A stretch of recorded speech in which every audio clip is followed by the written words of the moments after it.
তো বন্ধুরা, আপনারা জানতেন যে সিএসসি আইডি অ্যাপ্লিকেশন করার জন্য আপনার কিন্তু যে টেক্স সার্টিফিকেট নাম্বার এবং ব্যাংক বিসি সার্টিফিকেট নাম্বার কিন্তু দিয়ে আপনাকে অনলাইনে অ্যাপ্লিকেশন করতে হতো এতদিন। কিন্তু বর্তমানে সবার জন্য দুর্দান্ত খুশির খবর, এখন কিন্তু বর্তমানে ব্যাংক বিসি সার্টিফিকেট অর্থাৎ যে আইআইবিএফ সার্টিফিকেট নাম্বার ছাড়াও আপনি অ্যাপ্লিকেশন করতে পারবেন সিএসসি আইডির জন্য। বর্তমানে নতুন পদ্ধতির মাধ্যমে আপনি কিন্তু সিএসসি আইডির জন্য অ্যাপ্লিকেশন করতে পারবেন এবং কেবলমাত্র 24 ঘন্টার মধ্যে আপনার আইডি কিন্তু অ্যাপ্রুভ হয়ে যাচ্ছে এবং সেই সিএসসি আইডি নিয়ে আপনি সমস্ত রকম গভর্নমেন্টের সার্ভিসে লাভ উঠাতে পারবেন। তো সেই জন্য আজকের ভিডিওতে আপনাদের দেখাবো যে বর্তমানে নতুন পদ্ধতিতে কিভাবে আপনি সিএসসি আইডির জন্য অ্যাপ্লিকেশন করবেন এবং কিভাবে আপনার আইডিটা 24 ঘন্টার মধ্যে অ্যাপ্রুভ হবে। সমস্ত রিজন পয়েন্ট আপনাদের বলবো এবং অনলাইনে পদ্ধতি দেখাবো। সেই জন্য ভিডিওটা প্রথম থেকে শেষ পর্যন্ত অবশ্যই দেখবেন মনোযোগ সহকারে এবং আমাদের চ্যানেলে প্রথমবার ভিজিট করে থাকলে আমাদের চ্যানেলটিকে সাবস্ক্রাইব করে রাখুন এবং পাশে থাকা বেলটিকে অন করে রাখুন, কারণ আমরা এরকম রিলেটেড নিত্য ভিডিও নিয়ে আসি। তো চলো আজকে ভিডিওটা শুরু করা যাক। তো প্রথম কিন্তু এই অফিসিয়াল ওয়েবসাইট চলে আসবেন, এর লিঙ্ক কিন্তু ভিডিও ডেসক্রিপশনে দিয়ে দেবো, সেখান থেকে ডাইরেক্ট এখানে চলে আসবেন। এটা কিন্তু সিএসসি অ্যাপ্লাই করার নতুন অফিসিয়াল ওয়েবসাইট, এখানে আপনি চলে আসবেন সিএসসি আইডি অ্যাপ্লিকেশন করার জন্য। এখানে চলে আসার পর এখানে দেখতে পাচ্ছেন গেট স্টার্টেড বলে অপশন দেওয়া রয়েছে, এই অপশানে আপনি ক্লিক করবেন।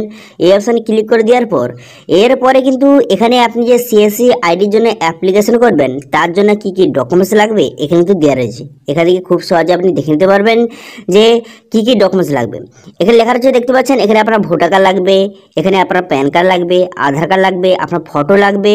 এছাড়া কিন্তু আপনার যে পুলিশ ভেরিফিকেশন রিপোর্ট বা সার্টিফিকেট সেটা লাগবে। সেটা কিন্তু এখন রেজিস্ট্রেশনের সময় না দিলেও চলবে, পরবর্তীকালে দিলেও চলবে, কোনো রকম সমস্যা নেই। এছাড়াও কিন্তু আপনার যে আপনার হায়ার কোয়ালিফিকেশান সার্টিফিকেট সেটা লাগবে। এছাড়াও কিন্তু আপনার যে টেক্স সার্টিফিকেট লাগবে এবং ব্যাংক বিসি সার্টিফিকেট। এই সার্টিফিকেট কিন্তু যখন রেজিস্ট্রেশন করার সময় এটা না দিলে চলবে, পরবর্তীকালে যদি আপনি দিয়ে থাকেন তখন দিলেও চলবে, কিন্তু বর্তমানে রেজিস্ট্রেশনের সময় এটা কিন্তু বর্তমানে না দিলেও চলবে। এটা ছাড়াও অ্যাপ্লিকেশন হচ্ছে, তো কীভাবে করবেন সেটা একটু দেখে দিচ্ছি। এবার অ্যাপ্লিকেশন করার জন্য এখানে ঠিক চিহ্ন মারবেন, তারপরে গেট স্টার্টেড অপশানে ক্লিক করবেন। গেট স্টার্টেড অপশানে ক্লিক করার পর এখানে কিন্তু 6টি স্টেপ রয়েছে। এই 6টি স্টেপের মাধ্যমে আপনাকে সিএসসি আইডির জন্য অ্যাপ্লিকেশন করতে হবে। প্রথম স্টেপ দেখতে পাচ্ছেন যে সিএসসি যে অ্যাপ্লিক্যান্ট টাইপ এবং আপনার পার্সোনাল ডিটেলস কিন্তু আপনাকে বসাতে হবে।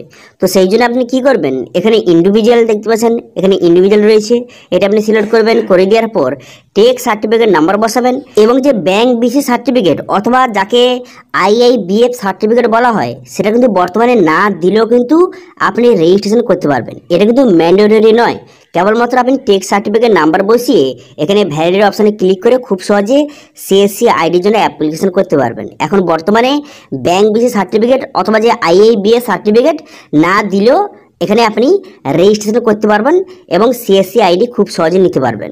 ঠিক আছে, তো সেই জন্য প্রথম স্টেপে কিন্তু আপনার পার্সোনাল ডিটেলস এবং টেক্স সার্টিফিকেট নাম্বার বসিয়ে নেক্সট করে দেবেন। করে দেওয়ার পর তারপরে কিন্তু এখানে আমরা অথেন্টিকেশন ডিটেলস অর্থাৎ আপনার যে প্যান কার্ড এবং আধার কার্ড নাম্বার এবং ইমেল আইডি আপনি বসিয়ে দেবেন।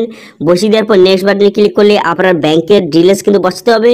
বসিয়ে দেওয়ার পর তারপর কিন্তু ডকুমেন্টস আপলোড করতে হবে, যেই যে ডকুমেন্টসের কথা বললাম সেই সব ডকুমেন্টসগুলি আপলোড করতে হবে। করে দেওয়ার পর নেক্সট বাটনে ক্লিক করে দেওয়ার পর পুরো প্রিভিউটা আপনার সামনে শো হয়ে যাবে। শো হয়ে যাওয়ার পর তারপর কিন্তু আপনি অ্যাপ্লিকেশনটা সাবমিট করে দেবেন। সাবমিট করে দেওয়ার পর কিছুক্ষণের মধ্যে আপনার এই আইডিটা কিন্তু অ্যাপ্রুভ হয়ে যাচ্ছে। এখন তো খুব সহজে ইজি প্রসেসে আপনি অ্যাপ্লিকেশন করার পর 48 ঘন্টার মধ্যে, অনেকের একদিনের মধ্যে কিন্তু আইডি অ্যাপ্রুভ হয়ে যাচ্ছে। আইডি অ্যাপ্রুভ হয়ে যাওয়ার পর তারপর আইডি পাসওয়ার্ড আপনার ইমেল আইডিতে পাঠিয়ে দেওয়া হবে এবং সেটা দিয়ে আপনি লগ ইন করে আপনি কিন্তু সমস্ত রকম কাজ করতে পারবেন। তো বর্তমানে এইভাবে নতুন প্রসেসে আপনি সিএসসি আইডির জন্য খুব সহজে অ্যাপ্লিকেশন করে আপনি সিএসসি আইডিটা নিতে কিন্তু পারবেন এবং এর জন্য কোনো রকম ব্যাংক বিসি সার্টিফিকেট লাগবে না। ঠিক আছে, বর্তমানে নতুন আপডেট এসেছে, এখন তো ব্যাংক বিসি সার্টিফিকেট আপনার কিন্তু কোনো রকম প্রয়োজন নেই, সেটা ছাড়াও আপনি অ্যাপ্লিকেশন করতে পারবেন। ওকে, ক্লিয়ার? তো সেই জন্য যারা বর্তমানে কিন্তু সিএসসি আইডি যারা নেই, যারা কিন্তু সিএসসি আইডি নিতে চায় তার জন্য বড় সুযোগ।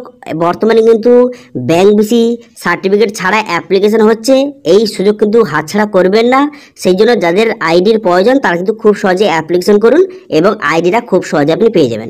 ঠিক আছে, তো এটি ছিল আজকের আপডেট। ভিডিওটা ভালো লেগে থাকলে ভিডিওটা লাইক করে দেবেন এবং ভিডিও কিন্তু বন্ধুদের সঙ্গে শেয়ার করে দেবেন এবং আমাদের চ্যানেলে প্রথমবার ভিজিট করে থাকলে আমাদের চ্যানেলটিকে সাবস্ক্রাইব করে রাখুন এবং পাশে থাকা বেল আইকনটিকে অন করে রাখুন, কারণ আমরা এরকম রিলেটেড নিত্য ভিডিও নিয়ে আসি। আজকের ভিডিওটা এই পর্যন্ত, দেখা হচ্ছে নেক্সট ভিডিওতে। Thank you.